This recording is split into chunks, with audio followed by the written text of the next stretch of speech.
அன்பே இறை அன்பே உயர்ந்தது உலகில் சிறந்தது.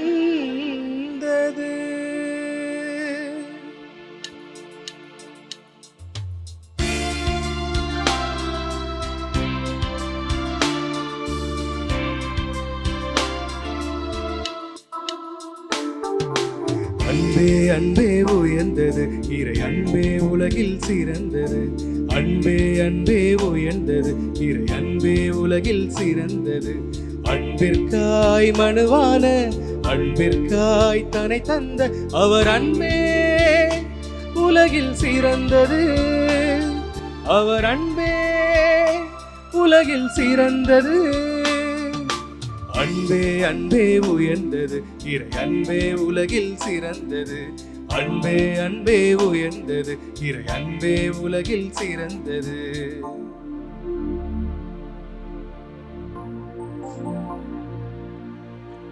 தந்தை மகன் தூய ஆவியாரின் பெயராலே ஆமென். நம் ஆண்டவராகிய இயேசு கிறிஸ்துவின் அருளும் கடவுளின் அன்பும் தூய ஆவியாரின் நட்புறவும் உங்கள் அனைவரோடும் இருப்பதாக. உம் ஆன்மாவோடும் இருப்பதாக. கிறிஸ்து இயேசுவுக்குள் பிரியமான அன்புமிக்க சகோதர சகோதரிகளை, இன்று நாம் ஆண்டவருடைய திருமுழுக்கு விழாவை கொண்டாடி மகிழ்ந்து கொண்டிருக்கிறோம். இவரே என் அன்பார்ந்த மைந்தன், இவரை குறித்து நான் பூரிப்படைகிறேன் என்று சொல்லி கடவுள் ஆண்டவருடைய திருமுழுக்கின் பொழுது தூய ஆவியார் புறா வடிவிலும் கடவுள் அங்கு தன்னுடைய மகனை அடையாளப்படுத்துவதையும் மூவொரு கடவுளுடைய சங்கமத்தை நாம் அங்கு பார்க்கிறோம். அன்பிற்குரியவர்களே, நாமும் நம்முடைய திருமுழுக்கின் மூலமாக கடவுளுடைய பிள்ளைகளாக மாறுகிறோம். ஆனால் இதே போல கடவுள் நம்மை பார்த்தும் இதோ என் அன்பார்ந்த மைந்தன், இதோ என் அன்பார்ந்த மகள் என்று சொல்லி இவர்களை குறித்து நான் பூரிப்படைகிறேன் என்று சொல்லும் அளவுக்கு நம்முடைய வாழ்வு இருக்கிறதா என்று சொல்லி நாம் இந்த நாளிலே சிந்தித்து பார்க்க அழைக்கப்படுகிறோம். ஆண்டவருடைய திருமுழுக்கு நமக்கு அடையாளப்படுத்துகிற மற்றொரு விஷயம், ஆண்டவர் இயேசு கிறிஸ்து இந்த சமூகத்தில் யார் ஒடுக்கப்பட்டார்களோ, யாருக்கு அநீதி இழைக்கப்பட்டதோ அவர்கள் சார்பாக நீதியின் பக்கம், நேர்மையின் பக்கம் நிற்கக்கூடியவராக இருக்கிறார். நாமும் கிறிஸ்தவர்கள், திருமுழுக்கு பெற்றவர்கள், நம்முடைய வாழ்வு நீதியின் பக்கம், நேர்மையின் பக்கம் இருக்கிறதா என்று சிந்தித்து சிறப்பாக அவ்வாறு நம்முடைய வாழ்வு இல்லை எனில் நாம் பெற்ற திருமுழுக்கிற்கு ஏற்ப நாம் வாழவில்லை என்று சொன்னால் அதற்காக இந்த நேரத்திலே மனம் வருந்தி ஆண்டவரிடம் மன்னிப்பை வேண்டுவோம். அன்புமிக்க சகோதர சகோதரிகளே, தூய மறை நிகழ்வுகளை கொண்டாட நாம் தகுதி பெறும் பொருட்டு நம் பாவங்களை ஏற்றுக்கொள்வோம். எல்லாம் வல்ல இறைவனிடமும் சகோதர சகோதரிகளே, உங்களிடமும் நான் பாவியென ஏற்றுக்கொள்கிறேன். ஏனெனில் என் சிந்தனையாலும் சொல்லாலும் செயலாலும் கடமையில் தவறுதையாலும் பாவங்கள் பல செய்தேன். என் பாவமே என் பாவமே என் பெரும் பாவமே. ஆகையால் எப்பொழுதும் கன்னியான புனித மரியாவையும் வானதூதர் புனிதர் அனைவரையும் சகோதர சகோதரிகளே உங்களையும் நம் இறைவனாகிய ஆண்டவரிடம் எனக்காக வேண்டிக் கொள்ள மன்றாடுகிறேன். எல்லாம் வல்ல இறைவன் நம்மை இரக்கம் வைத்து நம் பாவங்களை மன்னித்து நம்ம நிலை வாழ்வுக்கு அழைத்து செல்வாராக. ஆமென்.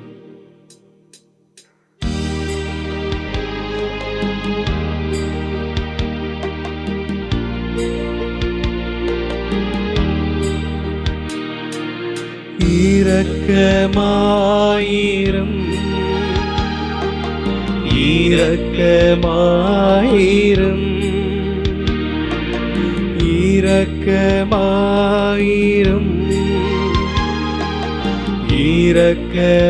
இரக்கமாயிரும். ஆண்டவரே இறைவனே இரக்கமாயிரும்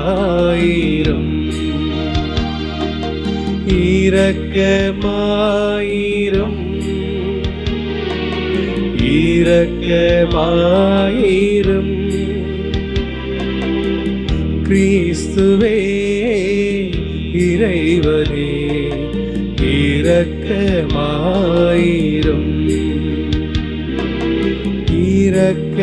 இரக்கமாயிரும் இரக்கமாயிரும்.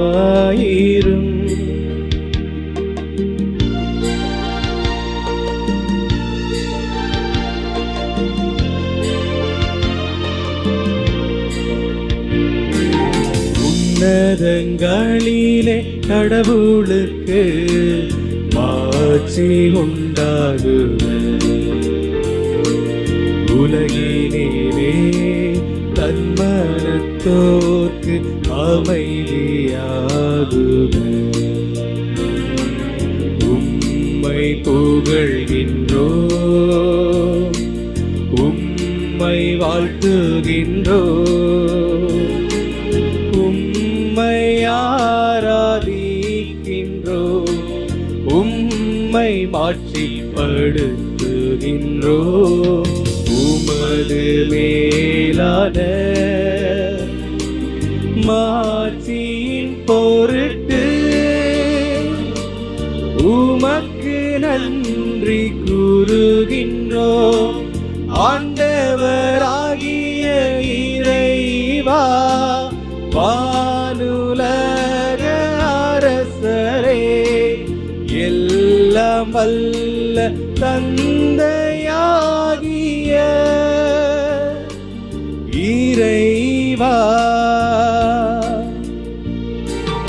ஒரே மகனாய் உதித்த ஆண்டவரே, இயேசு கிறிஸ்துவே, ஆண்டவராகிய இறைவா, இறைவனின் செம்மறியே, தந்தையின் திருமகனே, உலகின் பாவங்களை போக்குபவரே, எங்கள் மேல் இரக்கமாயிரும். உலகின் பாவங்களை போக்குபவரே, எங்கள் மன்றாட்டை ஏற்றருளும். தந்தையின் வலப்பக்கம் வீற்றிருப்பவரே, எங்கள் மேலிரக்கமாயிரும். ஏனெனில் இயேசு கிறிஸ்துவே, நீ ஒருவரே தூயவர், நீ ஒருவரே ஆண்டவர், நீ ஒருவரே உன்னத தூய ஆவியாரோடு தந்தையாகிய இறைவனின் மாட்சியில் இருப்பவர் நீரே.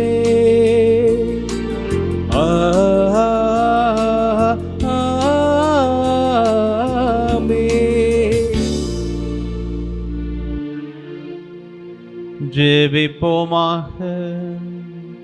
இறைவா, உம் ஒரே திருமகன் எங்களது மனித உடலின் தன்மையில் தோன்றினார். இவ்வாறு தோற்றத்தில் எங்களை போன்று இருக்கும் அவரை நாங்கள் கண்டுணர்ந்து அவர் வழியாக அகத்தில் மாற்றம் பெற தகுதி அடைந்திட எங்களுக்கு அருள் புரிவீராக. உமோடு தூயாவியின் ஒன்றைப்பில் இறைவனாய் என்றென்றும் வாழ்ந்து ஆட்சி செய்கின்ற எங்கள் ஆண்டவராகிய இயேசு கிறிஸ்து வழியாக உம்மை மன்றாடுகின்றோம். ஆமென். முதல் வாசகம். இதோ என் ஊழியர், அவரால் என் நெஞ்சம் பூரிப்படைகின்றது. இறைவாக்கினர் எசாயா நூலிலிருந்து வாசகம். பிரிவு 42, இறை வார்த்தைகள் 1 முதல் 4 மற்றும் 6, 7 முடிய. ஆண்டவர் கூறுவது: இதோ என் ஊழியர், அவருக்கு நான் ஆதரவு அளிக்கிறேன். நான் தேர்ந்து கொண்டவர் அவர், அவரால் என் நெஞ்சம் பூரிப்படைகின்றது. அவருள் என் ஆவி தங்கும்படி செய்தேன். அவர் மக்களினங்களுக்கு நீதி வழங்குவார். அவர் கூக்குரலிட மாட்டார். தம் குரலை உயர்த்த மாட்டார். தம் குரலொலியை தெருவில் எழுப்பவும் மாட்டார். நெறிந்த நாணலை முறியார். மங்கி எரியும் திரியை அணையார். உண்மையாகவே நீதியை நிலைநாட்டுவார். உலகில் நீதியை நிலைநாட்டும் வரை அவர் சோர்வடையார், மனம் தளரமாட்டார். அவரது நீதி நெறிக்காக தீவு நாட்டினர் காத்திருப்பர். ஆண்டவராகிய நான் நீதியை நிலைநாட்டுமாறு உம்மை அழைத்தேன். உம் கையை பற்றி பிடித்து உம்மை பாதுகாப்பேன். மக்களுக்கு உடன்படிக்கையாகவும் பிற இனத்தாருக்கு ஒளியாகவும் நீர் இருக்குமாறு செய்வேன். பார்வை இழந்தோரின் கண்களை திறக்கவும், கைதிகளின் தலைகளை அறுக்கவும், இருளில் இருப்போரை சிறையினின்று மீட்கவும் உம்மை அழைத்தேன். ஆண்டவரின் அருள்வாக்கு. இறைவனுக்கு நன்றி. அனைவரும் பாட வேண்டிய பதிலுரை. ஆண்டவர் தம் மக்களுக்கு அமைதி அளித்து ஆசீர் வழங்குவாராக. ஆண்டவர் தம் மக்களுக்கு அமைதி அளித்து ஆசி வழங்குவாராக. ஆண்டவர் தம் மக்களுக்கு அமைதி அளித்து ஆசி வழங்குவாராக. ஆண்டவர் தம் மக்களுக்கு அமைதி அளித்து ஆசி வழங்குவாராக. இறைவனின் மைந்தரே, மாட்சியும் வல்லமையும் ஆண்டவருக்கு உரித்தாக்குங்கள். ஆண்டவரின் பெயருக்கேற்ற மாட்சியை அவருக்கு உரித்தாக்குங்கள். தூய மாட்சி இளங்கும் ஆண்டவரை வழிபடுங்கள். தூய மாட்சி இளங்கும் ஆண்டவரை வழிபடுங்கள். ஆண்டவர் தம் மக்களுக்கு அமைதி அளித்து ஆசி வழங்குவாராக. ஆண்டவரின் குரல் கடல் மேல் ஒலிக்கின்றது. ஆண்டவர் நீர்த்திரள்களின் மேல் வீற்றிருக்கின்றார். ஆண்டவர் குரல் வலிமை மிக்கது. ஆண்டவரின் குரல் மாட்சி மிக்கது. ஆண்டவரின் குரல் வலிமை மிக்கது. ஆண்டவரின் குரல் மாட்சி மிக்கது. ஆண்டவர் தம் மக்களுக்கு அமைதி அளித்து ஆசி வழங்குவாராக. ஆண்டவரின் குரல் காடுகளை வெறுமையாக்குகின்றது. அவரது கோவிலில் உள்ள அனைவரும் இறைவனுக்கு மாட்சி என்று ஆர்ப்பரிக்கின்றனர். ஆண்டவர் வெள்ளப்பெருக்கின் மீது வீற்றிருக்கின்றார். ஆண்டவர் என்றென்றும் அரசராக வீற்றிருக்கின்றார். ஆண்டவர் தம் மக்களுக்கு அமைதி அளித்து ஆசி வழங்குவாராக. ஆண்டவர் தம் மக்களுக்கு அமைதி அளித்து ஆசி வழங்குவாராக. இரண்டாம் வாசகம். கடவுள் இயேசுவின் மேல் தூய ஆவியாரின் வல்லமையை பொழிந்தனர். திருத்துதர் பணி நூலிலிருந்து வாசகம். அதிகாரம் 10, இறைவார்த்தைகள் 34 முதல் 38 வரை. கொனரலி மற்றும் அவரது வீட்டாரை நோக்கி பேதுரு கூறியது, ஆள் பார்த்து செயல்படுவதில்லை என்பதை நான் உண்மையாகவே உணர்கின்றேன். எல்லா இனத்தவரின் அவருக்கு அஞ்சி நடந்து நேர்மையாக செயல்படுபவரை அவருக்கு ஏற்புடையவர். இயேசு கிறிஸ்துவின் வாயிலாக அமைதி உண்டு. என்னும் நற்செய்தியை அவர் இஸ்ரேல் மக்களுக்கு அனுப்பினார். அவரோ அனைவருக்கும் ஆண்டவர் திருமுழுக்கு பெறுங்கள் என்று யோவான் பறைசாற்றிய பின்பு கலிலேயா முதல் யூதா முழுவதும் நடந்து உங்களுக்கு தெரியும் கடவுள் நசரேத்து இயேசுவின் மேல் தூய ஆவியாரின் வல்லமையை பொழிந்தருளினார். கடவுள் அவர்களோடு இருந்ததால் அழகையின் கொடுமைக்கு உட்பட்டிருந்த அனைவரையும் அவர் விடுவித்து எங்கும் நன்மை செய்து கொண்டே சென்றார். ஆண்டவரின் அருள்வாட்கு. இறைவனுக்கு நன்றி.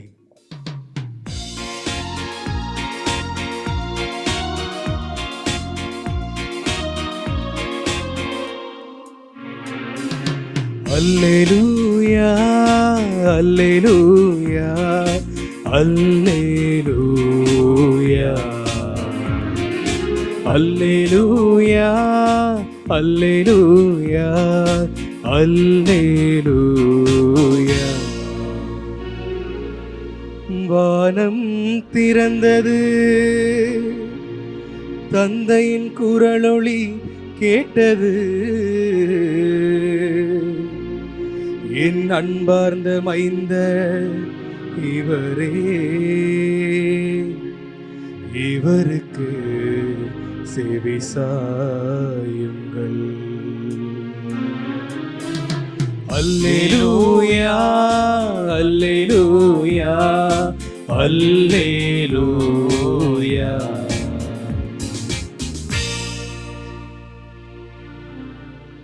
ஆண்டவர் உங்களோடு இருப்பாராக. உம் ஆன்மாவோடும் இருப்பாராக. புனித மத்திய எழுதிய நற்செய்தியிலிருந்து வாசகம். ஆண்டவரே மாட்சி உமக்கே. மத்திய எழுதிய நற்செய்தி அதிகாரம் 3 இறைவசனங்கள் 13-17 வரை. அக்காலத்தில் இயேசு யோவானிடம் திருமுழுக்கு பெற கலிலேயாவிலிருந்து யோர்தானுக்கு வந்தார். யோவான், நான் தான் உம்மிடம் திருமுழுக்கு பெற வேண்டியவன், நீரா என்னிடம் வருகிறீர் என்று கூறி தடுத்தார். இயேசு, இப்பொழுது விட்டுவிடும், கடவுளுக்கு ஏற்புடையவை அனைத்தையும் நாம் நிறைவேற்றுவதுதான் முறை என பதிலளித்தார். அதற்கு யோவானும் இணங்கினார். இயேசு திருமுழுக்கு பெற்ற உடனே தண்ணீரை விட்டு வெளியேறினார். உடனே வானம் திறந்ததையும் கடவுளின் ஆவி புறா இறங்குவது போல தம்மீது வருவதையும் அவர் கண்டார். அப்பொழுது, என் அன்பார்ந்த மைந்தர் இவரை, இவர் பொருட்டு நான் பூரிப்படைகிறேன் என்று வானத்திலிருந்து ஒரு குரல் கேட்டது. ஆண்டவரின் அருள்வாக்கு. கிறிஸ்துவே உமக்கு புகழ். கிறிஸ்து இயேசுவில் அன்பிற்கும் பாசத்திற்கும் இனிய அன்பான இறை மக்களே, ஆண்டுடைய திருமுழுக்கை இன்றைக்கு நாம் பேருவகையோடு கொண்டாடுகிறோம். கிட்டத்தட்ட கிறிஸ்து பிறப்பு காலத்தினுடைய நிறைவை நாம் எட்டியிருக்கிறோம். எங்கு தொடங்கினோம்? கிறிஸ்து பிறப்பில் தொடங்கி அடுத்தபடியாக அன்னை மரியாள் இறைவனுடைய தாய் என்பதை ஜனவரி 1ஆம் தேதி கொண்டாடி, திருக்குடும்ப விழாவை கொண்டாடி, மீண்டுமாய் நம்ம திருக்காட்சி பெருவிழாவை கொண்டாடினோம். இப்போ இறுதியாக நம்ம ஏன் ஆண்டவருடைய திருமுழுக்கை இந்த நாளில் நாம் நினைவு கூறுகிறோம். நான் சொல்ல போகிற இந்த மறையுரையில் அல்லது நான் உங்களோடு பகிர்ந்து கொள்ள இருக்கிற இந்த இறை சிந்தனையில் 2 பகுதியாக நான் பிரிக்கிறேன். ஒன்று, திருமுழுக்கு விவிலியத்தின் அடிப்படையில் இயேசுடைய திருமுழுக்கு எப்படி அமைந்திருந்தது என்பதும், இன்றைக்கு திருமுழுக்கை கத்தோலிக்க விசுவாசிகள் நாம் எப்படி கொண்டாடுகிறோம் என்பதையும் 2 பார்வையில் உங்களோடு பகிர்ந்து கொள்ள விரும்புகிறேன். 4 நற்செய்திகளுமே ஒரு சில பகுதிகளைத்தான் எல்லோரும் சொல்லி இருப்பார்கள். அதைத்தான் ஒத்த அமைவு நற்செய்தி என்று கூட சொல்லுவார்கள். 4 நற்செய்திகளுமே ஒரு பகுதியை பற்றி பேசுகிறது என்று சொன்னால் அது ஆண்டவர் அப்பத்தை பழுகச் செய்து மீன்களை பழுகச் செய்த அந்த புதுமை, multiplication of bread and loaves என்று சொல்லுகிறார்கள். அதே போல ஒரு சில பகுதிகளுக்குத்தான் அந்த சிறப்பு இருக்கிறது. அப்பேற்பட்ட ஒரு சிறப்பு பகுதி தான் ஆண்டுடைய திருமுழுக்கை பற்றியது. 4 நற்செய்திகளுமே ஆண்டுடைய திருமுழுக்கை பற்றி சொல்லுகிறது. நேரடியாகவோ அல்லது மறைமுகமாகவோ அது காலத்தின் சூழலுக்கு ஏற்ப அது சற்று மாறுபட்டு இருக்கிறது. பட் 4 நற்செய்திகளுமே இதை பற்றி பேசுகிறது. உதாரணமாக இன்றைக்கு வாசிக்கப்பட்ட இந்த மத்தேயு நற்செய்தியில் நீங்கள் பார்த்தீங்க அப்படின்னா, யோவானுக்கும் இயேசுவுக்கும் இடையே இருக்க அந்த உரையாடலை போன்ற ஒரு பகுதியாக இருக்கும். யோவான் நற்செய்தியை பார்த்தீங்கன்னா அது அடையாளத்தோடு அந்த இடத்துல அது சொல்லப்பட்டிருக்கிறோம். லூக்கா நற்செய்தியில் பார்த்தீங்க அப்படின்னா பணிவாழ்வினுடைய தொடக்கமாக அது நமக்கு கொடுக்கப்பட்டிருக்கிறோம். இதையெல்லாம் வைத்து பார்க்கிற பொழுது இயேசுடைய திருமுழுக்கு அந்த நாட்களிலே பிரபலமாக எல்லா பகுதிகளிலும் பேசப்பட்டதாகவும் ஏற்றுக்கொள்ளப்பட்டதாகவும் இருந்திருக்கிறது என்பதுதான் இந்த 4 நற்செய்திகளும் இயேசுடைய திருமுழுக்கை பற்றி பேசுவதிலிருந்து நாம் கற்றுக்கொள்கிறோம். ஆக இயேசுடைய திருமுழுக்கு அவருடைய பணிவாளினுடைய தொடக்கம் அப்படின்றத நாம் இந்த இடத்துல புரிந்து கொள்ள முடிகிறது. சரி, இயேசு திருமுழுக்கு பெற்றது எப்போது அப்படின்றதான் பெரிய கேள்வி. 30 வயதுல பெற்றார் அப்படின்றது நமக்கு தெரிகிறது. இயேசு பெற்ற திருமுழுக்கு எப்பேற்பட்ட திருமுழுக்கு அப்படின்றதை நம்ம பார்க்க வேண்டியிருக்கிறது. வழக்கமா திருமுழுக்க 2 பகுதியா பிரிக்கிறாங்க. ஒன்று என்னது? முழுக்கு ஞானஸ்தானம் என்று சொல்லப்படக்கூடிய ஒரு வயது வந்த பிறகு பெறக்கூடிய அந்த ஞானஸ்தானத்தையும் குழந்தை ஞானஸ்தானத்தையும் 2 ஞானஸ்தானமாக வைத்திருக்கிறோம். இதுல குழந்தை ஞானஸ்தானம் என்பது கத்தோலிக்க பாரம்பரியம் பின்பற்றக்கூடியதாகவும் மற்ற சபையார்கள், பெருவாரியான சபையார்கள் அவர்கள் அந்த முழுக்கு ஞானஸ்தானம் என்று சொல்லப்படக்கூடிய ஒரு இளையோராக வந்த பிறகு, குழந்தை வளர்ந்த பிறகு அந்த ஞானஸ்தானத்தை கொடுப்பதையும் நம்ம பார்க்கிறோம். அவர்களிடம் நம்ம கேட்கிறோம்னு வச்சுக்கோங்களேன், ஏன் நீங்கள் முழுக்கு ஞானஸ்தானம் கொடுக்கிறீர்கள் என்று கேட்டால், இயேசு திருமுழுக்கு பெற்றது 30 வயதில் தான். ஏனென்றால் அவர் அறிந்து தெரிந்து உலகம் தெரிந்த பிறகுதான் அந்த திருமுழுக்கை பெற்றார். அதனால நாங்கள் இயேசுவை பின்பற்றி அவர் பெற்றது போல அந்த முழுக்கு ஞானஸ்தானத்தை பெறுகிறோம் என்று சொல்லுகிறார்கள். நீங்கள் முழுக்கு ஞானஸ்தானம் பெறுவதில் தவறல்ல, அதற்கு இயேசுவை அடையாளமாய் காட்டுவதில் தான் சிக்கல் இருக்கிறது. என்ன அடிப்படையில் திருமுழுக்கு என்ன நடக்கிறது? ஆதி பெற்றோரிடமிருந்து நாம் பெற்றுக்கொண்ட அந்த ஜென்ம பாவத்திலிருந்து முழுமையாய் கழுவப்பட்டு புதுப்படப்படுகிறோம் அப்படின்றதான் அந்த திருமுழுக்கில் நடைபெறக்கூடிய ஒரு செய்தி. தந்தை மகன் தூய ஆவியின் பெயரால் ஜெனிஃபர், தந்தை மகன் தூய ஆவியின் பெயரால் செபாஸ்டின், நான் உன்னை கழுவுகிறேன் என்று சொல்லுகிற பொழுது அந்த ஆதி பாவத்திலிருந்து முழுமையாய் கழுவ பெற்று புதுப்புறப்படைகிறோம் அப்படின்றது தான் திருமுழுக்கினுடைய மைய செய்தி. இங்க இயேசு பெற்ற திருமுழுக்கில் என்ன நடக்கிறது? இயேசுடைய திருமுழுக்கு அவருடைய அடையாளத்தின் வழியாக கொடுக்கப்பட்ட திருமுழுக்கை ஒழிய, அது பணிவாளினுடைய தொடக்கத்தின் அடையாளமாய் கொடுக்கப்பட்ட ஒரு திருமுழுக்கை ஒழிய அந்த திருமுழுக்கில் பாவம் கழுவப்படவில்லை. ஒருவேளை இயேசுடைய திருமுழுக்கை நம்முடைய திருமுழுக்கோடு ஒப்பிட்டு பார்த்தோம் என்று சொன்னால், நமக்கு எப்படி ஆதி பெற்றோருடைய பாவத்திலிருந்து நாம் விலக்கு பெற்றோமோ, கழுவ பெற்றோமோ, அதுபோல் இயேசுவும் கழுவ பெற்றார் என்கிற பதில் வந்தால், இயேசு கடவுள் என்று சொல்வதிலையும் இறைமகன் என்று சொல்வதிலையும் அர்த்தம் இல்லாமல் போய்விடும். ஏன்? அவர் ஜென்ம பாவம் இல்லாமல் பிறந்தவர். அவர் பாவத்தினுடைய எந்த விதமான கரையும் இல்லாமல் மனிதனிடமிருந்து பிறந்த ஒரே மனிதர் அவர் ஒருவர் மட்டும்தான். அப்ப பாவமேதும் அறியாமல் பிறக்கிறார் என்று சொன்னால், அவரை ஆதி பெற்றோருடைய பாவம் தீண்டுவதற்கான எந்த ஒரு முகாந்தரமும் இல்லாத சூழ்நிலையில் அவருக்கு கொடுக்கப்படுகிற திருமுழுக்கு அடையாள திருமுழுக்கா இருக்க முடியுமே ஒழிய, அந்த திருமுழுக்கானது அருள் அடையாள திருமுழுக்காக, அருட்பொழிவின் திருமுழுக்காக இருப்பதற்கு வாய்ப்பே இல்லை. அதனால கத்தோலிக்க திருச்சபையில் இருக்க ஒரு சில பேருக்கு இந்த குழப்பம் வரும். அவங்க சொல்றது கரெக்டு தானே, இயேசுவே 30 வயசுல தானே வாங்கியிருக்காரு, ஒரு அறியாத வயசுல நம்ம எதுக்கு இந்த குழந்தைக்கு திருமுழுக்கு கொடுக்கிறோம் அப்படின்னு கேட்கிறவர்களுக்கு இதை தெளிவாக வைத்துக் கொள்ளுங்கள். ஆண்டவர் பெற்றுக்கொண்டது அடையாள திருமுழுக்கு, நாம் பெற்றுக்கொள்ளது அருள் அடையாள திருமுழுக்கு. 2க்கு வித்தியாசம் இருக்கு. ஆங்கிலத்தில் இந்த 2 வார்த்தை ரொம்ப ஈஸியா அவங்களுக்கு புரியும் நினைக்கிறேன்.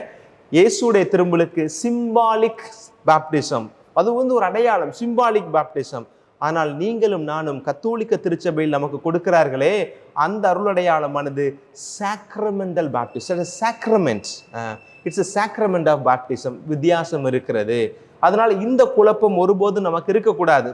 அப்ப நீங்க கேட்கலாம், அப்ப இயேசு யோர்தானில் திருமுழுக்கு யோவானால் திருமுழுக்கு கொடுக்கப்பட்ட பொழுது நடந்த மற்றொரு முக்கியமான நிகழ்வு என்னவென்றால், அவர் தன்னை பாவிகளோடு அடையாளப்படுத்திக் கொள்கிறார்.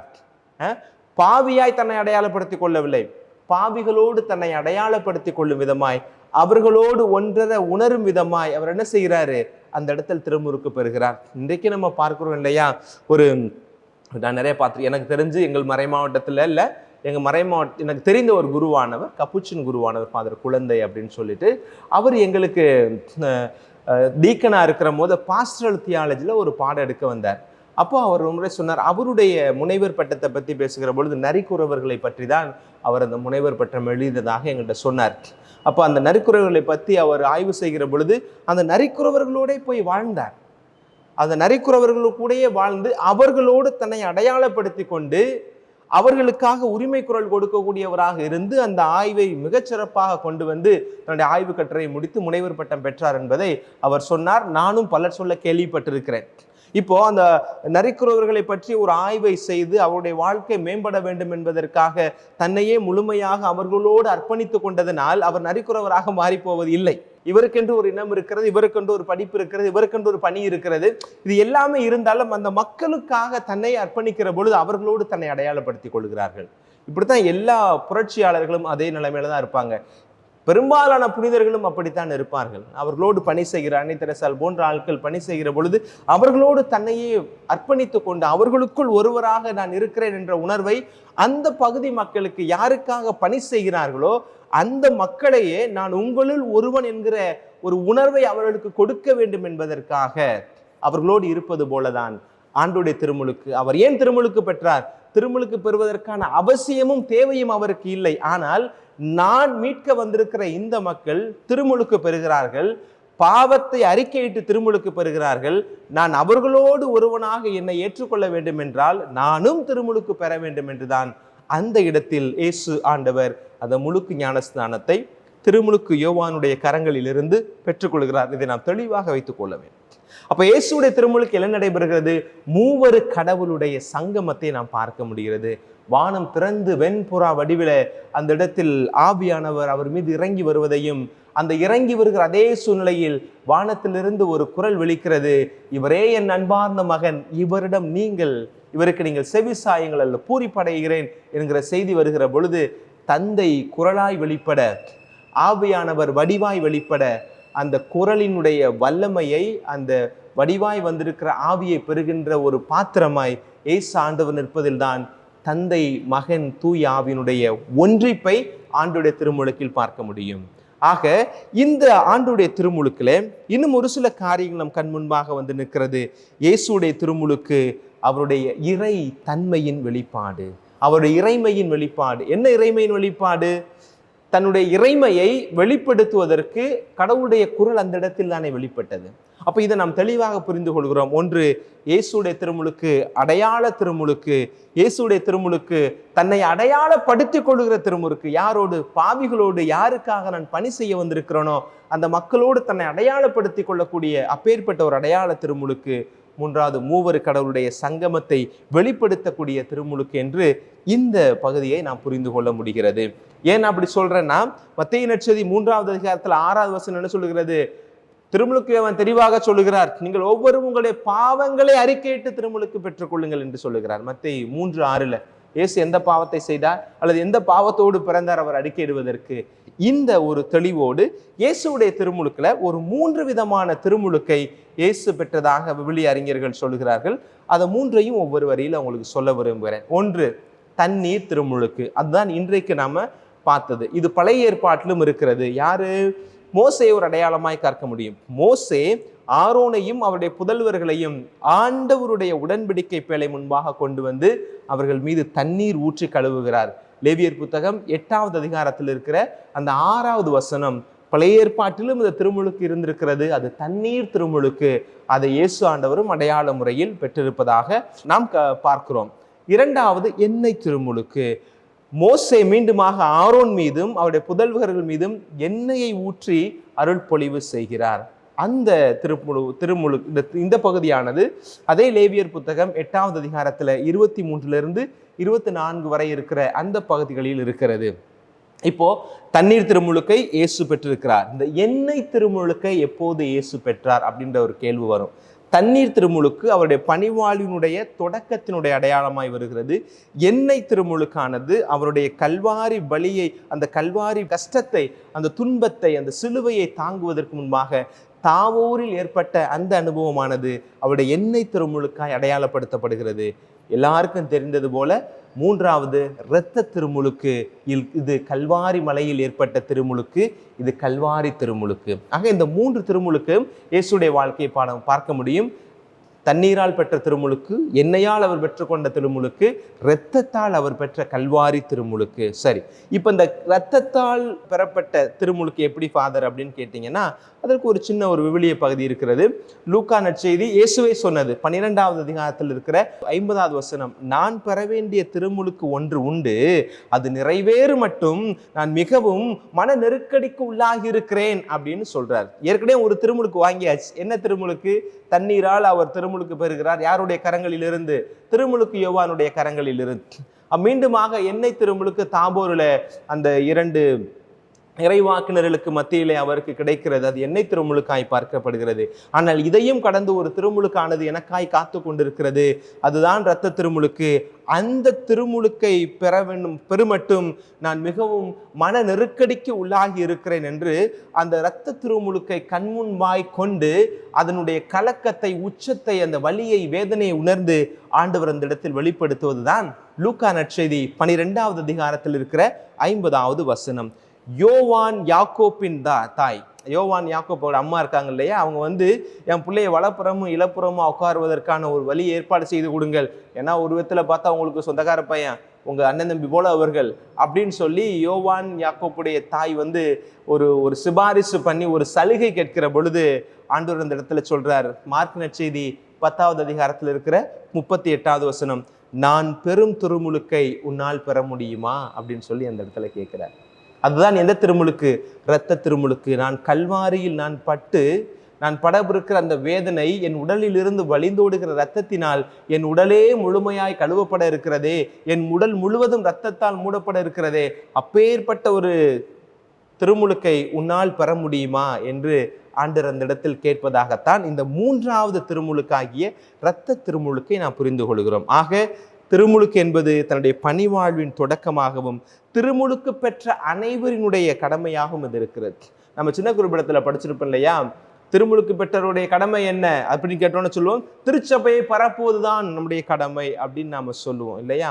அப்போ நாம் எல்லோருமே இந்த முதல் நிலை திருமுழுக்கு பெற்றிருக்கிறோம். இயேசு பெற்ற திருமுழுக்கின் அடிப்படையின் அல்ல, கத்தோலிக்க விசுவாசம் நமக்கு கொடுக்கிற அந்த ஆதி பெற்றோரின் பாவத்திலிருந்து முழுமையாய் விழுக்கப்பட்டிருக்கிற அந்த குழந்தை திருமுழுக்கை நாம் பெற்றிருக்கிறோம். ஒரு விதத்தில் நாம் எண்ணெய் திருமுழுக்கை நாம் பெற்றிருக்கிறோம், எதன் மூலமாக நம்முடைய உறுதி பூசுதலில் பெற்றிருக்கிறோம் என்று கூட வைத்துக் கொள்ள முடியும். ஆனால் இந்த 3வது திருமுழுக்கு தான் கிறிஸ்துவை பறைசாற்றக்கூடிய, கிறிஸ்தவத்தை பரப்பக்கூடிய, கிறிஸ்துவை பலருக்கும் எடுத்து செல்லக்கூடிய இரத்த திருமுழுக்கு, கல்வாரி திருமுழுக்கை பெற வேண்டும் என்கிற அழைப்பை இந்த நாளில் நாம் உணர்த்தப்பட முடிவெடுக்க திருச்சபை நமக்கு அழைப்பு கொடுக்கிறது. இதுதான் விவிலியத்தின் பின்னணியில இயேசுடைய திருமுழுக்கில் நாம் தெரிந்து கொள்ள வேண்டிய ஒரு சில காரியங்கள். இன்னைக்கு அப்படியே நாம இந்த நிலையிலிருந்து கடந்து இன்றைக்கு கத்தோலிக்க திருச்சபையில் நாம் திருமுழுக்கு கொடுக்கிறோம். என்னதான் பிற சபையார்கள் நம்மை விமர்சனப்படுத்தி சொன்னாலும் கூட அவர்களுக்கெல்லாம் புரிதல் இல்லை என்பதை இன்றைய மறையுரையில் நான் சொன்ன அந்த முதல் பகுதி உங்களுக்கு விளக்கமாய் சொல்லியிருக்கும் என்று நினைக்கிறேன். இனிமே உங்களை யாராவது பார்த்து நீங்க என்ன குழந்தை திருமுழுக்கு கொடுக்குறீங்க, இயேசுடைய திருமுழுக்கு எப்படிப்பட்ட திருமுழுக்கு, அவர் வயசுல கொடுக்காம குழந்தைக்கு இன்னசென்டா, அதுக்கு என்னென்ன தெரியாம கொடுக்குறீங்களேன்னு கேட்கும் போதே அவர்களுக்கு என்ன பதில் சொல்ல வேண்டும் என்பதையும், அவர்கள் வைக்கிற அந்த வாதத்திற்கான பதில் உங்களுக்குள் என்னவாக இருக்க வேண்டும் என்பதையும் இந்த மறையுரையில சொன்னேன். அடையாள திருமுழுக்குக்கும் அருளடையாள திருமுழுக்குக்கும் வித்தியாசம் இருக்கிறது. இயேசுடைய திருமுழுக்கு அந்த பாவிகளோடு தன்னை அடையாளப்படுத்திக் கொள்வதற்குத்தான். ஆனால் நாம் பெறுகிற திருமுழுக்கு ஆதி பெற்றோரின் பாவத்திலிருந்து முழுமையாய் கழுவப்பட வேண்டிய ஒரு திருமுழுக்கு. அது குழந்தையா இருக்கிற பொழுது கொடுப்பதுதான் சால சிறந்தது. அதுதான் அந்த குழந்தைக்கு நாம் செய்கிற தகுதியும் நீதியுமான காரியமாக இருக்கும் என்பதை நீங்கள் புரிந்திருப்பீர்கள் என்று நம்புகிறேன். என்னதான் விமர்சனத்திற்கு நாம பதில் சொன்னாலும் ஒரு சில நேரங்களில் திருமுழுக்கில் நாம் செய்கின்ற காரியங்கள், திருமுழுக்கு அருளடையாளம் என்கிற பெயரிலே கத்தோலிக்க திருச்சபைக்குள் நடைபெறுகின்ற நாம் செய்கின்ற ஒரு சில காரியங்களை சுய விமர்சனம் செய்வதற்கு இதுதான் சரியான நாள் என்று நான் நினைக்கிறேன். குறிப்பாக திருமுழுக்கு என்பது ஒரு திருச்சபையினுடைய கொண்டாட்டம். ஒரு குடும்பத்தில் ஒரு தாய்க்கும் தந்தைக்கும் அவருடைய திருமண வாழ்வினுடைய கொடையாக ஒரு ஆசீர்வாதமாக கிடைப்பது தான் இந்த குழந்தை. அவருடைய திருமண வாழ்க்கையில நிறைய ஆசீர்வாதத்தை தம்பதியர்களுக்கு கொடுக்கிறாரு. அதுல ஒரு ஆசீர்வாதம், ஒரு கிஃப்ட் அப்படின்றத அந்த குழந்தை அப்படின்னு நினைக்கிறோம்னு வச்சுக்கோங்களேன். ஒரு தனி குடும்பத்தில் பிறந்து ஒரு குடும்பத்திற்கு சொந்தமான ஒரு குழந்தையை இந்த திருச்சபை என்கிற குடும்பத்திற்கு சொந்தமாக்கி, இந்த திருச்சபைக்கு நான் அங்கமாக்குகிறேன், இந்த திருச்சபையுடைய உறுப்பினராக என் குழந்தையை கொண்டு வந்து சேர்க்கிறேன் அப்படின்ற விதத்துல தான் நம்ம திருமுழுக்க கத்தோலிக்க திருச்சபையில நம்ம கொடுக்குறோம்னு வச்சுக்கோங்களேன். அதுவும் பாவம் அனைத்தும் கழுவப்பட்ட ஆதி பெற்றோரின் பாவத்திலிருந்து விலக்கப்பெற்ற ஒரு குழந்தையாக, நான் கழுவப்பட்ட குழந்தையாக இந்த திருச்சபைக்கு என் பிள்ளையை தருகிறேன். என் குழந்தை ஆதி பெற்றோரின் பாவத்திலிருந்து முழுமையாய் விடுதலை பெற்று பரிசுத்தவானாய் தூய வழியில் நடப்பதற்கு நீங்கள் ஒவ்வொருவரும் உதவ வேண்டும் என்று திருச்சபையினுடைய உதவியை கேட்கும் விதமாகத்தான் இந்த திருமுழுக்கானது திருப்பலியில பங்குகளில வைத்து கொடுக்கப்படுகிறது, கொடுக்கப்பட்டு கொண்டு இருந்தது. ஆனால் இன்றைக்கு அதனுடைய சாரம் சற்று மாறி இருக்கிறதோ அப்படின்ற ஒரு கேள்வியும் பலரும் விமர்சனத்திற்கு உள்ளாக்கக்கூடிய நிலையில் நம்முடைய திருமுழுக்கு மாறிக்கொண்டிருக்கிறது என்பதை ஒரு கத்தோலிக்க விசுவாசியாய் குருவானவராய் நானே அதை விமர்சன பார்வையோடு பார்க்கலாம் என்று நினைக்கிறேன்.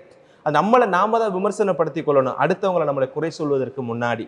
இன்றைக்கு திருமுழுக்கு என்பது தன்னுடைய ஆள் பலத்தையும் பணபலத்தையும் செல்வாக்கையும் எனக்கு எத்தனை சாமியார் தெரியும் என்பதையும் காட்டுகின்ற ஒரு இடமாக திருமுழுக்கும் பயன்படுத்தப்பட்டு கொண்டிருக்கிறதோ என்று நான் அச்சப்படுகிறேன். ஆட்டை கடிச்சு மாட்டை கடிச்சு கடைசியில் இங்கே வந்து கடிச்ச கதையா? இது கல்யாணத்தில் அப்படி இருந்துச்சு. தொடக்கத்தில் சாவுக்கு போவாங்க, அது ஏற்றுக்கொள்ள வேண்டிய காரியம் தான். ஆனால் நம்ம அடையாளம் இந்த திருவருட்சாதனங்கள்னு பார்த்தா கல்யாணத்தில் அப்படி இருந்துச்சு. அது ஓரளவு புரிஞ்சு கொள்ற மாதிரி இருந்துச்சுன்னு வச்சுக்கோங்களேன். சரி, வாழ்க்கையில் ஒரு முறை கல்யாணம் பெருசாக நடத்துகிறாங்க அப்படின்ற மாதிரி நினச்சிக்கிட்டோம். அப்படியே கொஞ்சம் இறங்கி வந்து புதுநன்மையை கடிச்சிச்சு. புதுநன்மையில் கூட்டமாக கொண்டு போய் சாமியார்களை ஏற்றுறது, அது பெரிய ஆடம்பரமாக பண்ணுறது, பத்திரிக்கை அடிச்சு செய்கிறது, அதுக்கு கூட ஒரு சில காரியங்கள் சொல்கிறாங்க. சாமியானுக்கு ஒத்த பிள்ளையா போச்சு, இனிமேல் நான் செஞ்ச செய்முறையெல்லாம் எப்படி வாங்குறது, என் தாய் பிள்ளையெல்லாம் மொத்தமாக பார்க்குறதுக்கு, சொந்த பந்தத்தெல்லாம் சேர்த்து வச்சு பார்க்குறதுக்கு எனக்கு இது ஒரு வாய்ப்பு தான் இருக்குது. எங்கள் வீட்டில் எங்கள் அம்மாச்சி எங்கள் அப்பத்தாலாம் ரொம்ப உடம்பு சரியில்லாமல் இருக்கிறாங்க, அவங்க நல்லா இருக்கும் போதே ஒரு நல்ல ஒரு விசேஷத்தை வச்சு அவங்கள சந்தோஷப்படுத்திடலாம்ன்றதுக்காண்டி தான் இந்த புதுநன்மையை வைக்கிறேன் சாமி அப்படின்னு சொல்கிற காரியங்களை கூட ஏற்றுக்கிறதுக்கு மனசு லைட்னா கூட ஏற்றுக்கிற வேண்டிய சூழ்நிலையில் நம்ம இருக்கிறோம்.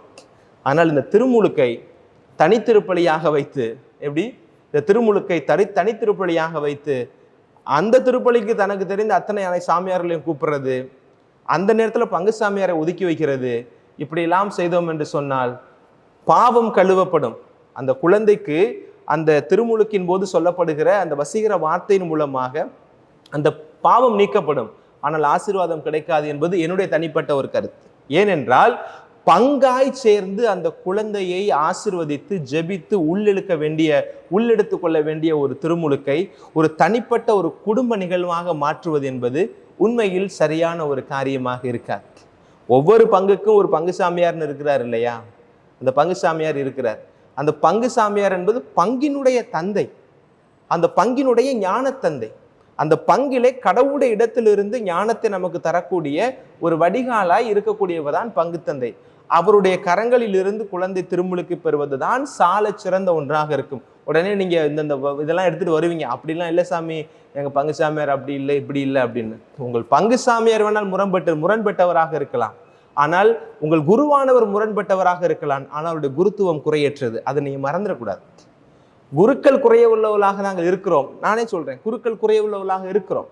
உங்களுக்கு குருக்களை பிடிக்காமல் போகலாம். குருக்கள் உங்களுக்கு முரண்பாடான காரியங்களை, ஒன்றுக்கு மாறுபட்ட காரியங்களை செய்யக்கூடியவராக, ஒரு வேளத்தில் நீதியற்றவராக, என்ன வேணாலும் சொல்லுங்க, எப்படி வேணாலும் இருக்கலாம். குருக்கள் அப்படி இருப்பதற்கான வாய்ப்புகள் இருக்கிறது ஒரு சில இடங்களில், ஒரு சில நபர்கள். ஆனால் அவருடைய குருத்துவம் ஒருபோதும் தவறானது அல்ல.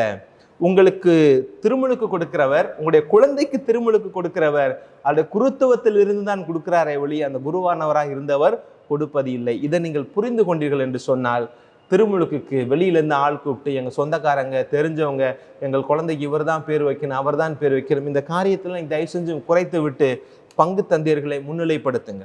இந்த கொண்டாட்டத்தை ஏன் அப்படி சொல்கிறேன் அப்படின்னா, திருச்சபைக்குள்ளே கொண்டு வாங்க.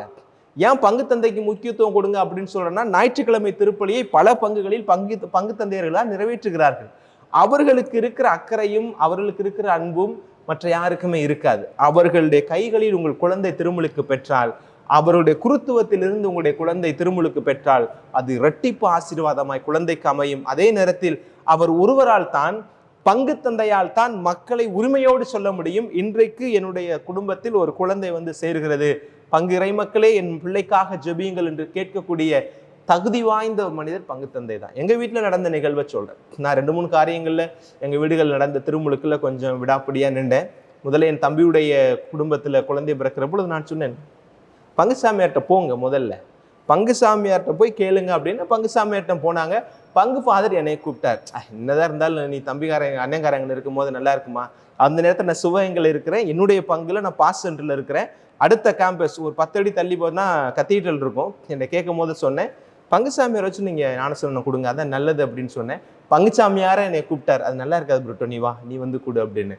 நான் கொடுக்குறேன் சாமி, பட் நீங்க தான் பூச வைக்கணும், நீங்க பூச வச்சீங்கன்னா நான் கொடுக்குறேன், இல்லாட்ட நான் பூச வைக்கிறேன், நீங்க பிள்ளைக்கு ஞானஸ்நானம் கொடுங்க, உங்க கையில கொடுக்கறதா சிறப்பாக இருக்கும் என்று நான் சொன்னேன். ஒரு குருவானவராய் நான் இந்த வலியை வேதனையை இன்றைக்கு திருமுழுக்கு எப்படியெல்லாம் திசை மாறி போகிறது என்பதை உணர்ந்ததெல்லாம் நான் சொன்னேன். என் தங்கச்சி வீட்டில் திருமுழுக்கு நடக்கிற பொழுது சொன்னேன், 2-3 காரியங்கள் சொன்னேன். கிறிஸ்தவ பேர் வைங்க, அப்படி இல்லைன்னா தமிழ் பேர் வைங்க, புரிகிற மாதிரி பேர் வைங்க, அப்போ தான் நான் திருமுழுக்கு வருவேன் என்று திருமுழுக்கு வருவேன் அப்படின்னு சொன்னேன். அப்போ பங்குசாமியார்கிட்ட கேட்டேன், ஆனால் இந்த மாதிரி நான் பூசைக்கு வர்றேன் அப்படின்னு சொன்னேன். அப்போ நீனே திருமுழுக்கு கொடு, உன்னுடைய வீட்டுக்குள்ள நீ கொடுக்குறதுல என்ன இருக்குது அப்படின்னு அவர் சொன்னார்.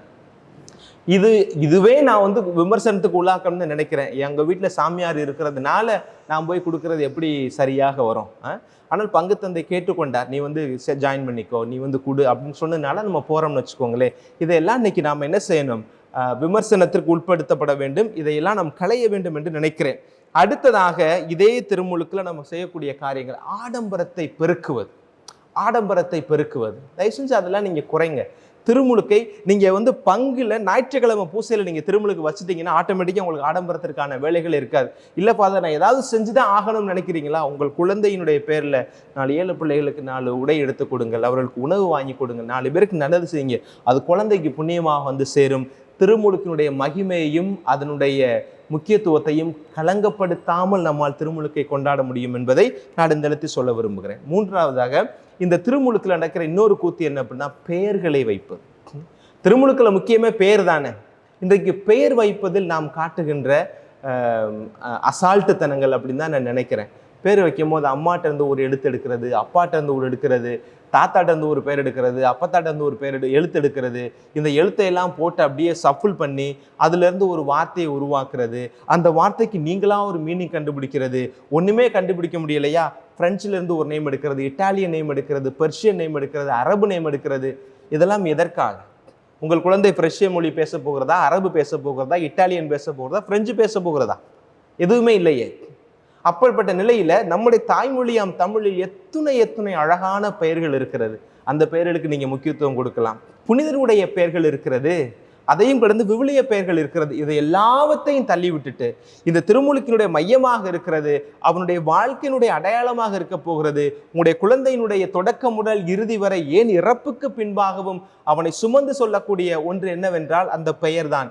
அந்த பெயர் வைக்கிற பொழுது பொருளுள்ள புனிதம் நிறைந்த நற்பெயர்களை தேர்ந்தெடுத்து குழந்தைகளுக்கு வைக்க வேண்டும் என்பது என்னுடைய ஆவல். அதை செய்தால் இந்த திருமுழுக்கு உண்மையிலேயே உங்கள் குழந்தையுடைய திருமுழுக்கு அர்த்தமுள்ள ஒரு திருமுழுக்காக இருக்கும். அதே நேரத்தில் உங்கள் குழந்தைக்கு நீங்கள் பேர் வைக்கிறீங்கன்னு வச்சுக்கோங்களேன், உங்களுடைய விருப்பத்திற்கு உட்பட்ட பெயரை வையுங்கள்.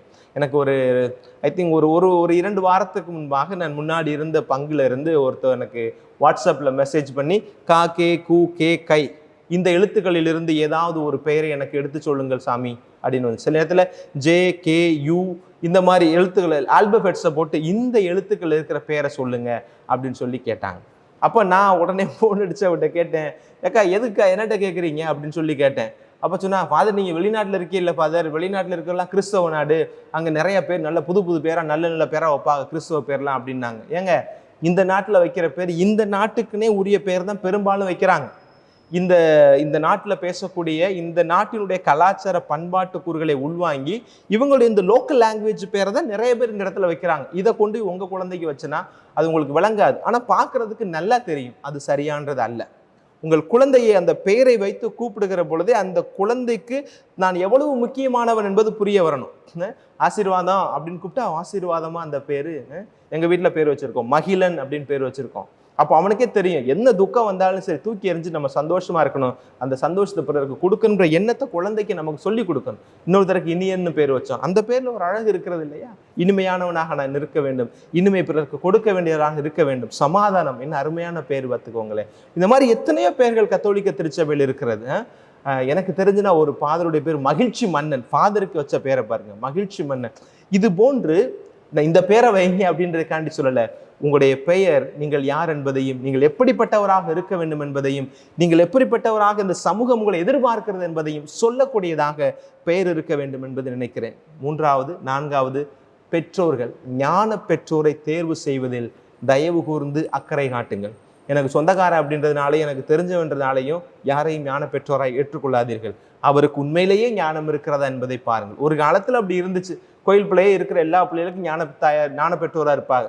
எனக்கு வயசு 38 வயசாகுது. ஒரு 30 வருஷத்துக்கு முன்னாடி இந்த ஞான பெற்றோரை பற்றிய பெரிய ஒரு விளக்கம்னா தெரியாது, அந்த முக்கியத்துவம் தெரியல. அப்போ பங்குசாமியார் ஞானசானம் கொடுக்க வராருன்னா 10 பிள்ளை நிற்கிதா, கோயில் பிள்ளைங்க வாயா அப்படின்னு சொல்லி நிற்க வச்சு எல்லாத்துக்கும் பேரை கொடுத்துட்டு அவங்க பேரை எழுதிட்டு போயிடுவாங்க, கோயில் பிள்ளை பேர். எனக்குலாம் எங்கள் கோயில் பிள்ளை தான் ஞான பெற்றோர். எனக்கு அந்த கோயில் பிள்ளைக்கு எந்த சம்மந்தம் இல்லை, ஏதோ ஒரு புண்ணியத்தை நம்ம சாமியார் ஆயிட்டோம்னு வச்சுக்கோங்களேன். ஆனால் இன்றைக்கு அப்படி அல்ல. இன்றைக்கு நம்ம பல நிலைகளில் வளர்ந்திருக்கிறோம். குழந்தைக்கு நீங்கள் ஞான பெற்றோரை தேர்ந்தெடுக்கிற பொழுது, ஒருவேளை நானே ஞானம் தவறி போகிறேன் என்று சொன்னால், இந்த பிள்ளைக்கு இறை விசுவாசத்தை, நம்பிக்கையை சொல்லித்தரக்கூடிய நல்லதொரு பெற்றோரை, ஞான பெற்றோரை நான் தேர்ந்தெடுக்க வேண்டும் என்பதை நீங்கள் உணர்ந்து கொள்ள வேண்டும். இப்போ உங்கள் குழந்தைக்கு எந்த குழந்தைக்குமே அம்மா அப்பாவை தேர்ந்தெடுக்கக்கூடிய உரிமை இல்லை. ஆனால் அந்த குழந்தைக்கு நல்ல ஞான பெற்றோரை தேர்ந்தெடுக்கக்கூடிய ஒரு பெரும் பாக்கியமும் ஒரு பெரும் கடமையும் நமக்கு இருக்கிறதுனால இந்த 3-4 காரியங்களை நீங்கள் மனசில் வச்சுக்கோங்க. இன்றைக்கு இந்த திருமுழுக்கை பற்றி நான் சொல்லுகிற பொழுது சொன்னது, இன்றைக்கு யதார்த்த திருமுழுக்கு, இன்றைக்கு நடைமுறையில் நடைபெறுகிற திருமுழுக்கில் முதலில் அதை ஆடம்பரப்படுத்தாதீர்கள்.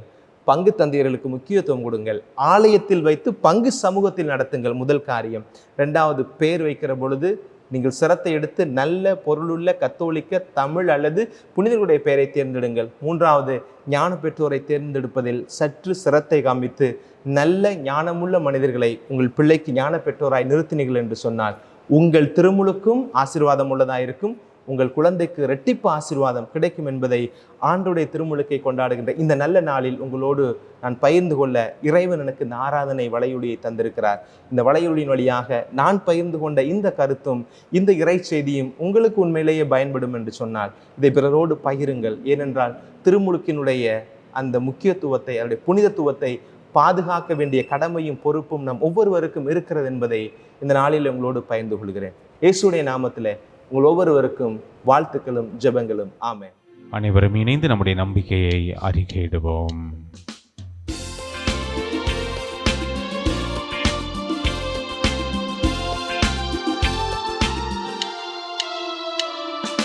விண்ணையும் மண்ணையும் படைத்தவராம் கடவுள் ஒருவர் இருக்கின்றார். தந்தை மகன் துயராவியராய் ஒன்றாய் வாழ்வோரை நம்புகிறேன். தூய ஆவியின் வல்லமையாய் இறைமகன் நமக்காய் பனிதரானார். கண்ணி மரியிடம் பிறந்தவராம் இயேசுவை உறுதியாய் நம்புகிறேன். லாத்துவின் ஆட்சியில் பாடுபட்டார், சிலுவையில் இறந்து அடக்கப்பட்டார். 3ஆம் நாளில் உயிர்த்தெழுந்தார், இறப்பின் மீது வெற்றி கொண்டார். விண்ணகம் வாழும் தந்தையிடம் அரியணை கொண்டு இருக்கின்றார். உலகம் முடியும் காலத்திலே நடுவராய் திரும்பவும் வந்திடுவார். தூய ஆவியாரை நம்புகிறேன், பாரினில் அவர் துணை வேண்டுகிறேன். பாவ மன்னிப்பில் தூய்மை பெற்று பரிகார வாழ்வில் நிலைத்திடுவேன். திரு அவை உரைப்பதை நம்புகிறேன், புனிதர்கள் உறவை நம்புகிறேன். உடலின் உயிர்ப்பை நிலை வாழ்வை உறுதியுடனே நம்புகிறேன்.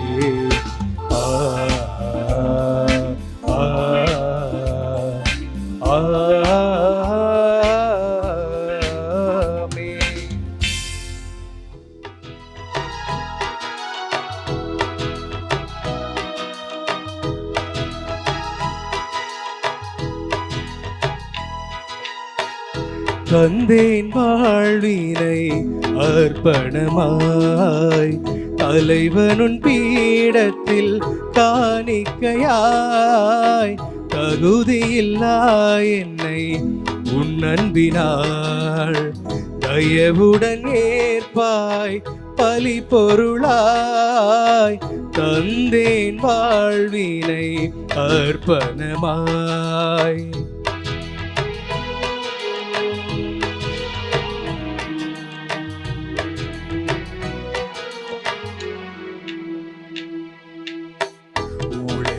பலனை படைத்திட வந்தேன் உன் திருப்பதத்தில் என்னை ஏற்க வேண்டி உன் அருள் துணை நம்பி வாழ்வினை தொடர்ந்திட உவந்து நிறைவேற்பி ஏழையன் காணிக்கை இறைவாய் ஏற்பாய் நிலைக்கும் உறவாய் இறைவாய் இணைப்பாய் என் வாழ்வை இனிதாய்.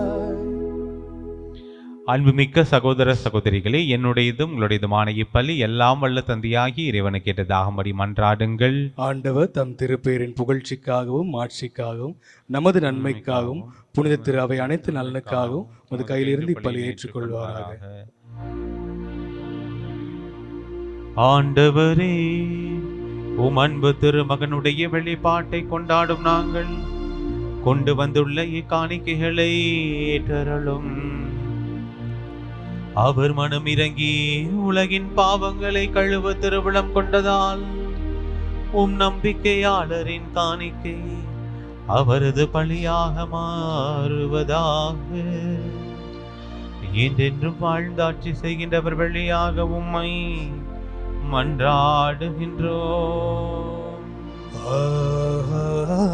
ஆமென். ஆண்டவர் உங்களோடு இருப்பாராக. உம் ஆன்மாவோடும் இருப்பாராக. இதயங்களை மேலே எழுப்புங்கள், ஆண்டவரிடம் எழுப்பியுள்ளோம். இறைவனாகிய ஆண்டவருக்கு நன்றி கூறுவோம். அது தகுதியும் நீதியும் ஆனதே. ஆண்டவரே, தூயவரான தந்தையே, இன்றும் உள்ள எல்லாம் வல்ல இறைவா, என்னாலும் எவ்விடத்திலும் நாங்கள் உமக்கு நன்றி செலுத்துவது மெய்யாகவே தகுதியும் நீதியுமாகும், எங்கள் கடமையும் மீட்புக்குரிய செயலுமாகும். வியத்தகு மறை நிகழ்வுகளால் யோர்தான் ஆற்றில் புதிய முழுக்கினை நீர் குறித்து காட்டினீர். அதனால் விண்ணிலிருந்து வந்த குரல் வழியாக உம்முடைய வார்த்தை மனிதரிடையே குடிகொண்டு இருப்பதை நாங்கள் நம்பச் செய்தீர். மேலும் தூய ஆவியார் புறாவடிவில் இறங்கியதன் வழியாக உம் ஊழியர் கிறிஸ்துவை மகிழ்ச்சியின் எண்ணெயால் பூசி அவரை ஏழைகளுக்கு நற்செய்தியை பறைசாற்ற அனுப்பியதை அறியச் செய்தீர். ஆகவே ஆற்றல் மிகுந்த விண்ணவரோடு சேர்ந்து நாங்களும் இம்மண்ணுலகில் இடையராது உமது மாட்சியை கொண்டாடி முடிவின்றி ஆர்ப்பரித்து பாடுவதாவது: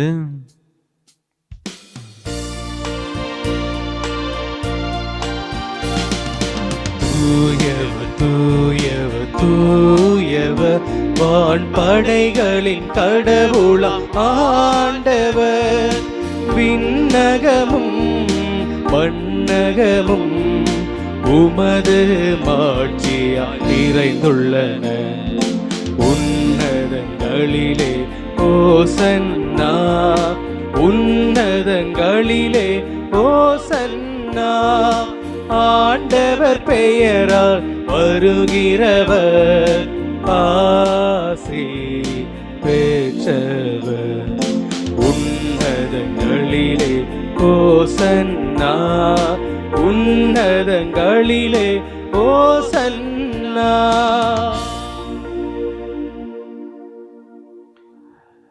ஆண்டவரே, நீர்மையாகவே தூயவர், தூய்மை அனைத்திற்கும் ஊற்று. ஆகவே உம்முடைய ஆவியை பொழிந்த காணிக்கைகளை தூய்மைப்படுத்த வேண்டுகின்றோம். இவ்வாறு எங்கள் ஆண்டவர் இயேசு கிறிஸ்துவின் உடலும் இரத்தமுமாக எங்களுக்கு இவை மாறுவனவாக. அவர் பாடுபட உளம் கனிந்து தம்மை கையளித்த போது அப்பத்தை எடுத்து நன்றி செலுத்தி இதை பெற்று தம் சீடர்களுக்கு அளித்து கூறியதாவது: அனைவரும் இதிலிருந்து பெற்று உண்ணுங்கள், ஏனெனில் இது உங்களுக்காக கையளிக்கப்படும் என் உடல்.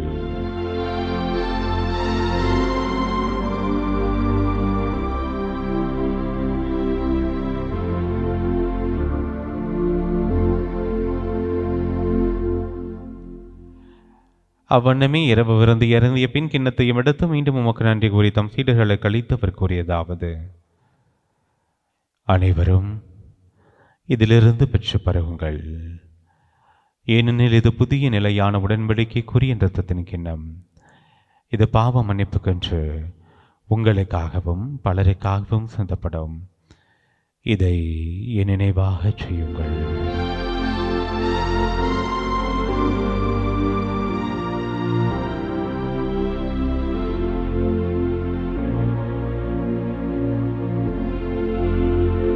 நம்பிக்கையின் மறை பொருள்.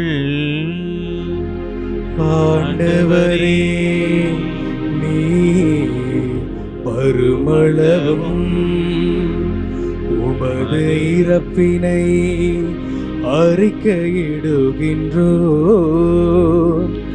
உமது உயிர்ப்பினையும் எடுத்துரைக்கின்றோ.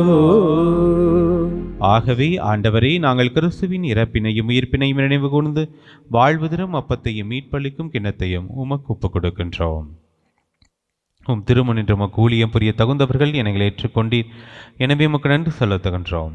மேலும் கிறிஸ்துவின் உடலிலும் இரத்தத்திலும் பங்குள்ள எங்களை தூய் ஆவியார் ஒன்று சேர்க்க வேண்டும் என உம்மை தாழ்மையுடன் மன்றாடுகின்றோம். ஆண்டவரே, உலகெங்கும் பரவியிருக்கும் ஒரு திரு அவையை நினைவு கூர்ந்தருளும். எங்கள் திருத்தந்தை லியோ, எங்கள் ஆயர் ஆரோக்கியராஜ், எல்லா திருநிலையினர் ஆகிய அனைவரோடும் ஒரு திரு அவை அன்பில் நிறைவு பெறச் செய்தருளும்.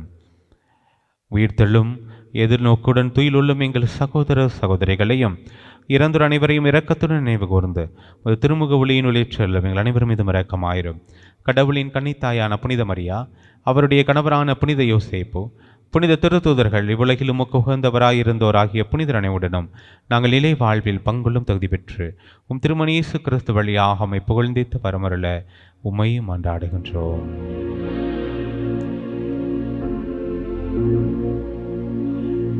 இவர் வழியாக இவரோடு இவரில் எல்லாம் வல்ல இறைவனாகிய தந்தையே, தூய ஆவியாரின் ஒன்றைப்பில் எல்லா புகழும் மாட்சியும் என்றென்றும் உமக்கு உரியதே.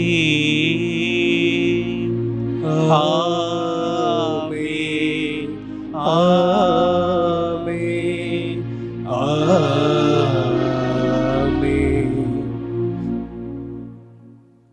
மீட்பரின் கட்டளையால் கற்பிக்கப்பட்டு இறைப்படிப்பனையால் பயிற்சி பெற்று நாம் துணிந்து சொல்வோம்: விண்ணுலகில் இருக்கிற எங்கள் தந்தையே, உமது பெயர் தூயது என போற்ற பெறுக. உமது ஆட்சி வருக. உமது திருவுள்ளம் விண்ணுலகில் நிறைவேறுவது போல மண்ணுலகிலும் நிறைவேறுக. எங்கள் அன்றாட உணவை இன்று எங்களுக்கு தாரும். எங்களுக்கு எதிராக குற்றம் செய்வோரை நாங்கள் மன்னிப்பது போல எங்கள் குற்றங்களை மன்னியும். எங்களை சோதனைக்கு உட்படுத்தாதையும், தீமையிலிருந்து எங்களை விடுவித்தருளும். ஆண்டவரே, தீமை அனைத்திலிருந்தும் எங்களை விடுவித்து எங்கள் வாழ்நாளில் அமைதியை கனிவுடன் அருளும் எம்மன்றாடுகின்றோம். உமது இரக்கத்தின் உதவியால் நாங்கள் பாவத்திலிருந்து எப்போதும் விடுதலை பெற்று யாதொரு கலக்கமின்றி நலமாயிருப்போமாக. நாங்கள் எதிர்நோக்கி இருக்கும் பெரின்பத்துக்காகவும் எம் மீட்பராகிய இயேசு கிறிஸ்துவின் வருகைக்காகவும் காத்திருக்கின்றோம். ஏனெனில் ஆட்சியும் வல்லமையும் ஆட்சியும் என்றென்று உமதே. ஆண்டவரே இயேசு கிறிஸ்துவே, அமைதியை உங்களுக்கு விட்டுச் செல்கின்றேன், என் அமைதியை உங்களுக்கு அளிக்கின்றேன் என்றும் திருத்துதர்களுக்கு மொழிந்தீரே.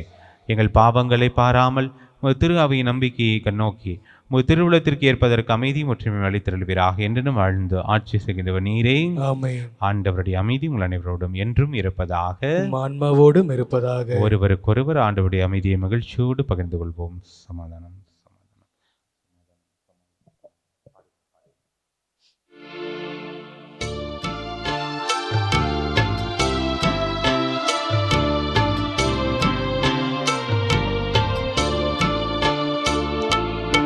உலகின் பாவம் போக்கும் இறைவனின் செம்மறியே,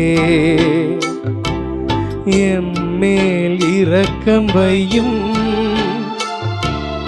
உலகின் பாவம் போக்கும் இறைவனின் செம்மறியே, எம்மேல் இரக்கம் வையும். உலகின் பாவம் போக்கும் இறைவனின் செம்மறியே, எமக்கு அமைதி அருளும். எமக்கு அமைதி அருளும். இயேசு கிறிஸ்துவின் குலம் திருளும் திருத்தமே திருப்புக்கும் தன்னைக்குள்ளாக்கான பரிவுக்கு திருமணத்தை குடலுக்கும் பாதுகாப்பான நலமளிக்கும் அருந்தாகவும் இருப்பினவா. இது இறைவனின் செம்மறி, இவரே உலகின் பாவங்களை போக்குபவர். செம்மறியின் விருந்துக்கு அழைக்கப்பட்ட ஒவ்வொருவருமே பேறு பெற்றோர். ஆண்டவரே, நீரின் இல்லத்தில் எழுந்தருள நான் தகுதியற்றவன், ஆனால் ஒரு வார்த்தை மட்டும் சொல்லியுள்ளோம், எனது ஆன்மா நலமடையும். ஆசை திருவிருந்துக்கான மன்றாட்டு. ஆண்டவரே, நீர் என் இல்லத்தில் எழுந்தருள நான் தகுதியற்றவள், ஆனால் ஒரு வார்த்தை மட்டும் சொல்லியருளும் என்று நூற்றுவர் தலைவன் ஜெபித்தது போல நாங்களும் இப்போது உம் திருப்பாதம் பணிந்து வேண்டுகிறோம். இனிய இயேசுவே, நாங்கள் தகுதியற்றவர்களாய் இருந்தாலும் எங்கள் தகுதியின்மையை பாராமல் நீர் எங்கள் உள்ளங்களில் எழுந்து வாரும். உம் அன்பிலும் அருளிலும் நாங்கள் நிலைத்திருக்க எம்முள் எழுந்து வாரும். நன்மை செய்வதில் ஆர்வமுள்ளவர்களாய் தீமைகள் அனைத்திலிருந்தும் விடுதலை பெற்றவர்களாய் வாழவும் எங்களை வழிநடத்த வாரும். எல்லா நலன்களாலும் வளங்களாலும் எங்களை நிரப்ப வாரும். ஆமென். நன்றி கூறி மன்றாடுவோமாக. ஆண்டவரே, புனித கொடைகளால் நிறைவு பெற்ற நாங்கள் உமது கனிவை பணிவுடன் வேண்டுகின்றோம். அதனால் ஒரே திருமகனுக்கு நம்பிக்கையோடு செவிமடுக்கும் நாங்கள் உம்முடைய பிள்ளைகளாக உண்மையில் அழைக்கப்பட்டு அதற்கு ஏற்ப வாழ்வோமாக. எங்கள் ஆண்டவராகிய இயேசு கிறிஸ்து வழியாக உம்மை மன்றாடுகின்றோம். ஆமென். ஆண்டவர் உங்களோடு இருப்பாராக. உம் ஆன்மாவோடும் இருப்பாராக. எல்லாம் வல்ல இறைவன் தந்தை, மகன், தூயாவி உங்கள் ஒவ்வொருவரையும் நிறைவாக ஆசீர்வதிப்பாராக. ஆமென். சென்று வாருங்கள், திருப்பலி நிறைவேறிற்று. இறைவனுக்கு நன்றி.